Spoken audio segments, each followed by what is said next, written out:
Hey everyone! Here's my first nature-based video. Today's topic is going to be focused on white-tailed deer antlers. But before we get started, I just want to let you all know my goal with this video, and hopefully many more, is really to just bring some light to everyone's day and hopefully to inspire you to want to learn more about the outdoors and nature. So let's jump right in. If you hear me say a buck, I'm talking about a male deer, and if you hear me say a doe, I'm talking about a female deer. So let's get started learning about these antlers. Now, only the bucks have antlers, does do not have antlers.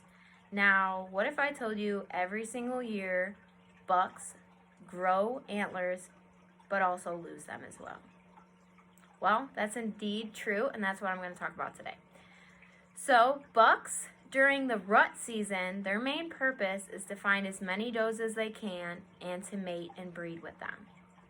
With that being said, they're using so much testosterone and hormones that when rut season comes to an end, their testosterone is really going to drop. So typically following rut season is when you'll start to see the antlers get loose and eventually drop from the deer. Now, I live here in the Midwest, so it's typical to see anywhere from February to March when the bucks are going to start losing their antlers. Now, they'll start regrowing them as soon as they lose them. So let's say that a buck was a little late and dropped their antlers today. Well, then they would start regrowing them back today as well.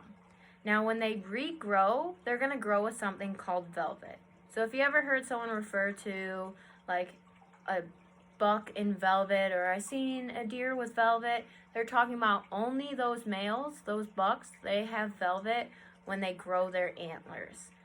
So they're going to grow their antlers anywhere from the time they lost them, so as soon as they start growing, until the end of the summer. So typically that tends to be the end of August.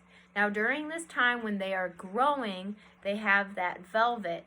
Now this velvet that I'm referring to, yes indeed, it's like a velvet material, but it's made up of skin and blood vessels. This helps give oxygen, but also blood circulation to the antlers while it's growing.